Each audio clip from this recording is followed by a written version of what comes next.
अजय, बहुत शुक्रिया आपका तमाम जानकारियां हमारे साथ साझा करने के लिए।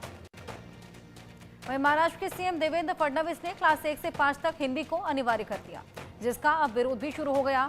महाराष्ट्र नवनिर्माण सेना के प्रमुख राज ठाकरे इसे मराठी पहचान पर आघात बता रहे हैं।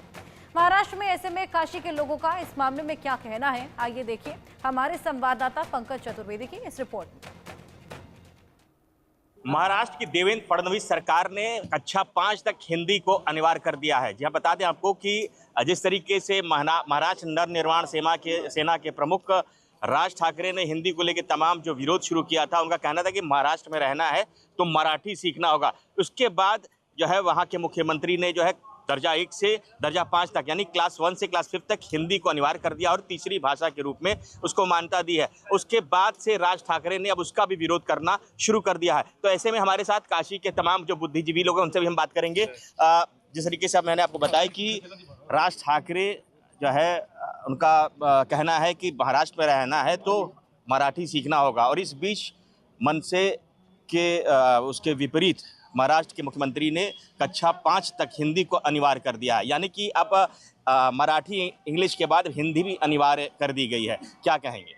मैं देखिए ऐसा है कि हिंदी हमारी राष्ट्रभाषा है और हिंदी में हमारी जान बसती है। और रह गई बात मराठी की, जो बात है हम कहते हैं कि मराठी पढ़े, और चूँकि क्षेत्रीय भाषा है इसलिए हम कहते हैं कि वो महाराष्ट्र में मराठी चले, लेकिन हिंदी के बिना, क्योंकि हिंदी हिंदुस्तान की मातृभाषा है और हिंदी बहुत ही ज़रूरी है। ऐसा जो कहा है उन्होंने ये बहुत गलत बात है, इनको ऐसा नहीं कहना चाहिए, क्योंकि हिंदू और हिंदी के साथ साथ हिंदुस्तान, ये सब एक मतलब एक कड़ी है।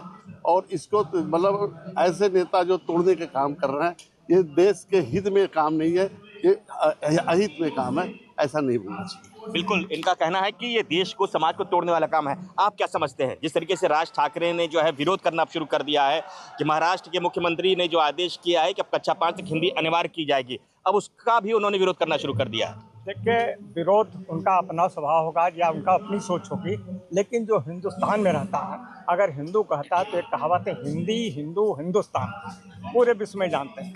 तो किसी भी राष्ट्र को एक तरह से जोड़ने के लिए एक भाषा का होना अनिवार्य है। जैसे अंग्रेज में इंग्लैंड में इंग्लिश है, चाइना में चाइनीज़ है, फ्रेंच में फ्रेंच, इंग्लिश सब जानते हैं, लेकिन एक भाषा जरूरी है। अगर राष्ट्र को मजबूत करना है तो हिंदी ही एक ऐसी भाषा है जो सर्वमान्य है, जिसको सब जगह बोला जाता है। क्षेत्रीय भाषा का विरोध नहीं है, क्षेत्रीय भाषा का भी प्रचलन हो जाए, क्षेत्रीय भाषा के भी महत्व होना चाहिए, लेकिन एक भाषा हिंदी जो है पूरे हिंदुस्तान में लागू करना चाहिए, हर क्षेत्र में, प्रदेश में, हर जगह एक भाषा सभी जाने। क्षेत्रीय भाषा के महत्व का विरोध नहीं है, क्षेत्रीय भाषा का भी साथ साथ महत्व देना चाहिए। तो हिंदी हिंदू हिंदुस्तान के नाते हर जगह हिंदी होना चाहिए। इसका विरोध करने वाले को सोचना चाहिए कि हम क्षेत्रीय भाषा के विरोध नहीं कर रहे हैं, हम हिंदी को जानना चाहते हैं कि पूरा हिंदुस्तान एक। बिल्कुल, जिस तरीके से भारी संख्या में उत्तर भारतीयों का जो है वहाँ पे निवास भी होता है, हम बिहार की बात कर ले, उत्तर प्रदेश की बात कर ले, तो भारी संख्या में वहाँ पे लोग हैं, और ऐसे में उनको जो बाध्य किया जा रहा है कि आप जब तक मराठी नहीं सीखेंगे आपको नहीं रहना, यहाँ पर रहने नहीं दिया जाएगा। उसके बाद वहाँ के मुख्यमंत्री ने जिस तरीके से हिंदी को कक्षा 5 तक अनिवार्य कर दिया, अब मनसे प्रमुख उसका भी विरोध कर रहे हैं। कितना जायज है इनका विरोध? देखिए, जैसा पूर्व वक्ता ने कहा कि हमारे भारत की जो संस्कृति का परिचय है वो हिंदू और हिंदुस्तान, तो हिंदी से इतनी नफरत नहीं होनी चाहिए, लेकिन कुछ राज्य के लोग जो अपनी राजनीति चमकाने के लिए ऐसा करते हैं, जो बहुत गलत है। और चाहे वो महाराष्ट्र की बात की जाए, साउथ की बात की जाए, कुछ लोग ऐसे भी हैं जो कि हिंदी आने के बावजूद भी अपनी क्षेत्रीय भाषा में वो करते हैं।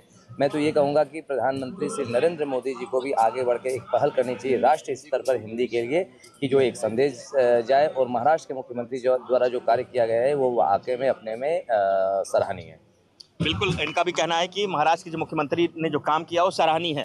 आप क्या कहेंगे? जिस तरीके से राज ठाकरे अब विरोध करना शुरू कर दिया, अभी तक बोलते थे कि मराठी नहीं बोलेंगे तो वो यहाँ पे नहीं रहेंगे, अब जिस तरीके से महाराष्ट्र के मुख्यमंत्री ने कक्षा 5 तक हिंदी अनिवार्य कर दिया है, उसका भी वो खुल के विरोध कर रहे हैं, और आपको मालूम ही है कि भारी संख्या में हम उत्तर भारतीय भी रहते हैं। क्या कहेंगे? देखिए, मैं पहले तो ये कहूँगा कि इस ऐसी तुच्छ राजनीति नहीं करना चाहिए हिंदुस्तान के लोगों के साथ और हिंदुओं के साथ। भारत की सबसे ज़्यादा आबादी हिंदू है, और यहाँ की मातृभाषा हिंदू है और सबसे ज़्यादा बोलने वाली भाषा हिंदू है, तो अगर इसको विद्यालय में 5वीं तक किया गया है तो इसका हमको लगता है सभी दलों को इसमें समर्थन देना चाहिए था। पर अगर ये इतनी ऊंची राजनीति कर रहे हैं, जो भारत के राजनीति के साथ भी इस तरीके का व्यवहार कर रहे हैं, ये ठीक नहीं है, ऐसा उन्हें नहीं करना चाहिए। आप क्या समझते हैं? सत्यता तो यही है कि ये हिंदू मुसलमान करके सिर्फ अच्छे बिल को विरोध किया जा रहा है। ये निराधार विषय वस्तु है। बिल्कुल। आप बताइए, जिस तरीके से राज ठाकरे जो है हिंदी का विरोध कर रहे हैं, उनका कहना है कि जो कक्षा 5 तक हिंदी अनिवार्य कर दी गई है महाराष्ट्र के मुख्यमंत्री के द्वारा, अब उसका वो विरोध कर रहे हैं, इसको कहाँ तक उचित मानते हैं? नहीं, विरोध क्या, हम लोग चाहते हैं कि हिंदू राष्ट्र है और हिंदू राष्ट्र में हिंदी का होना बहुत जरूरी है और हम लोग हिंदुत्व के साथ हैं। कोई भी दंगा या कुछ भी मुस्लिम जो कर रहे हैं इस समय, वो गलत कर रहे हैं। बंगाल में देख लीजिए आप, वो हिंदुओं के साथ बहुत ही गलत कर रहे हैं। बिल्कुल। देखिए, तमाम लोग हैं, इनसे भी बात करेंगे। आपके हिसाब से जो मनसे प्रमुख की जो चल रही है मुहिम एंटी हिंदी, इसको कितना जायज़ मानते हैं? जिस तरीके से उन्होंने हिंदी का विरोध कर दिया, जिस तरीके से उन्होंने कहा है कि कक्षा 5 तक जो हिंदी अनिवार्य है उसका विरोध कर रहा है, उसको कहाँ तक उचित मानते हैं? देखिए, ये तो सरासर गलत है, क्योंकि ये हिंदुस्तान है, हमारी मातृभाषा हिंदी है। तो ये हम इसका विरोध भी करते हैं, क्योंकि हिंदी एक हर जगह ऐसा शब्द है जो पाया जाता है। हिंदुस्तान में अगर हिंदी नहीं होगा तो हिंदुस्तान का कोई मतलब ही नहीं है। बिल्कुल, अगर हिंदुस्तान में हिंदी नहीं हो तो उसका कोई मतलब नहीं होगा। आप बताइए भाई, आप जिस तरीके से मालूम ही है कि जो ये चल रहा है मनसे प्रमुख का हिंदी विरोध, महाराष्ट्र के मुख्यमंत्री ने कक्षा 5 तक हिंदी को अनिवार्य करने का जो फैसला लिया है, अब मनसे प्रमुख राज ठाकरे उसका विरोध कर रहे हैं, क्या कहेंगे? देखिए, हिंदी जो है बड़ा ही स्वागत का विषय है कि हिंदी को 5 तक जो है लागू किया गया है और हिंदी हम लोगों की भाषा है और हिंदी लागू होना अच्छी बात है, बहुत ही अच्छा बात है, उसका विरोध नहीं होना चाहिए। तो बिल्कुल, देखिए, ये तमाम काशी के लोग थे जिनका साफ तौर पे कहना था कि देखिए क्षेत्रीय भाषा तो होना चाहिए, पर अगर हम हिंदी की बात करें तो हिंदी हमारी राष्ट्रीय भाषा है और यूनिवर्सल भाषा है। तो निश्चित तौर पे अगर राज ठाकरे जो उसका विरोध कर रहे हैं वो कहीं से भी जायज़ नहीं है और राज ठाकरे अपनी कुल मिला के एक तरीके से राजनीति चमकाने का प्रयास कर रहे हैं और देश को बांटने का, समाज को तोड़ने का काम कर रहे हैं। तो यहाँ के जो बुद्धिजीवियों ने खुले स्वर में कहा कि अगर महाराष्ट्र के मुख्यमंत्री ने जो फैसला लिया है उसका वो स्वागत करते हैं और राज ठाकरे को इन चीज़ों से बचना चाहिए और महाराष्ट्र के मुख्यमंत्री के फैसले का स्वागत करना चाहिए। इंडिया न्यूज़ के लिए बनारस से पंकज चतुर्वेदी। इसी रिपोर्ट के साथ वक्त एक छोटे से ब्रेक का।